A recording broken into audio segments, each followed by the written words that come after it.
Salut les amis, j'espère que vous allez très bien. Alors c'est toujours un plaisir renouvelé de pouvoir partager avec vous au travers de cette chaîne.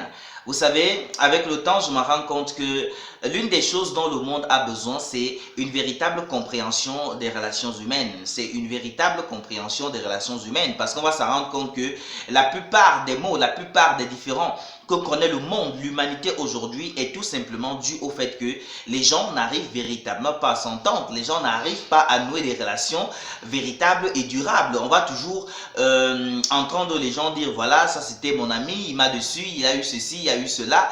Et tout ça est dû au fait que déjà, on ne sait pas véritablement entretenir les relations avec les autres. Et comme j'ai toujours pour coutume de dire, on ne peut apporter à quelqu'un que ce que nous avons. Ça veut dire que si on ne sait pas déjà qui nous sommes, on ne connaît pas véritablement quelle est la valeur qui est la nôtre, on ne sait pas vraiment se définir en tant que personne, il serait très difficile de pouvoir interagir avec les autres. Et comme nous le savons déjà en réalité, la plus grande richesse, ce sont nos relations. La plus grande richesse, ce sont des personnes au travers duquel nous sommes en connexion. Parce que pour la plupart du temps, lorsque nous avons, que ce soit une situation positive ou négative, ces personnes-là sont là pour partager avec nous ces moments. Alors, c'est la raison pour laquelle savoir avoir des relations avec des personnes, connaître les techniques et les différents rouages, voilà, qui permettront en sorte que vous puissiez, pourquoi pas, développer des attitudes qui permettront en sorte que vous fassiez plus d'amis, ou alors que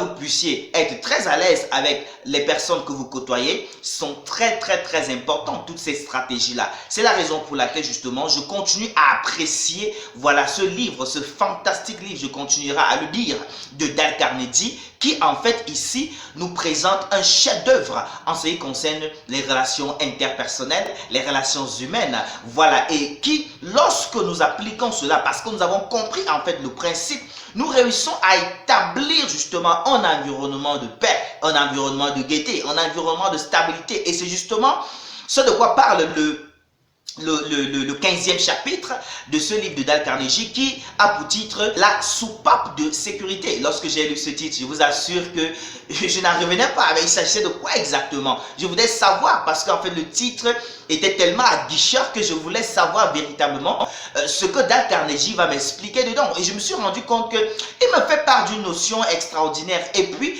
c'est quelque chose qui parle beaucoup aux personnes qui sont extraverties, c'est-à-dire des personnes qui sont de tempérament sanguin ou alors de tempérament colérique. Ce sont des personnes qui sont tellement extraverties et qui sont très expressifs. Alors, la plupart du temps, qu'est-ce qu'ils font? Pour pouvoir convaincre leur interlocuteur, ils pensent qu'il faut trop parler. Ils pensent qu'il faut beaucoup bavarder. Ils pensent qu'il faut expliquer l'explication de l'explication qui s'explique au travers du fait qu'ils ne font que donner des arguments, des tonnes d'arguments, et bizarrement, parfois ils sont surpris de se rendre compte que voilà, l'interlocuteur n'est même pas surpris, il n'est même pas convaincu, et non seulement ça, il reste squatté sur sa position. Alors, il y a donc une stratégie qu'il faut adopter, que Dale Carnegie, bien évidemment, sur ce chapitre, me fait comprendre à suffisance.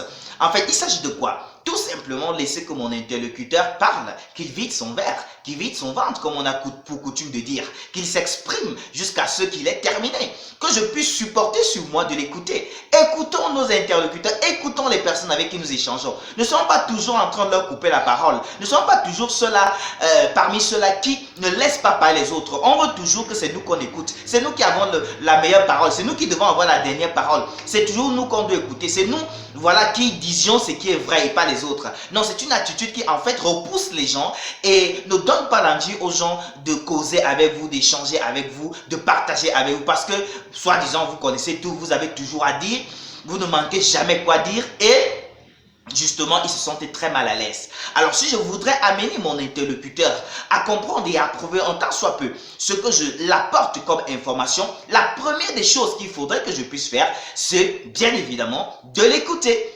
De l'écouter, c'est-à-dire de poser la problématique et de laisser que mon interlocuteur me dise ce qu'il pense. Et vous savez, parfois nous apprenons aussi au travers des autres. Nous apprenons même, pas parfois, nous apprenons même au travers des autres. Et lorsque nous laissons les gens parler, lorsque nous laissons les gens nous dire un ensemble de choses, bien évidemment, nous apprenons. Et c'est ça qui est très important, que je retire comme leçon, comme enseignement au travers de la lecture de ce 15e chapitre.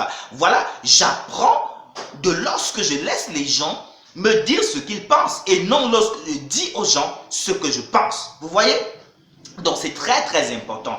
Alors ce chapitre, en fait, me fait comprendre clairement qu'il faudrait que j'écoute les autres.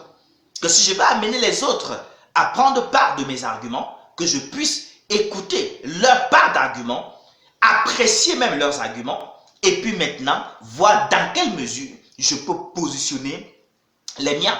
Vous voyez? Donc, à partir de là, il serait très facile de permettre en sorte que mon interlocuteur se sente bien avec moi, qu'il aime passer du temps avec moi, qu'il aime échanger avec moi et justement qu'il écoute ce que j'ai à dire parce que la plupart du temps, je fais pareil en ce qui le concerne. Voilà. Alors, mes amis, ce que je voulais partager avec vous, du moins ce que j'ai appris, voilà, de ce 15e chapitre du fantastique livre d'Dale Carnegie qui a pour titre Comment se faire les amis. Alors, si tu as aimé, n'oublie pas de t'abonner et de liker et surtout de partager pour que plusieurs personnes puissent bénéficier de ce que tu viens de bénéficier en ce jour. Merci et à bientôt.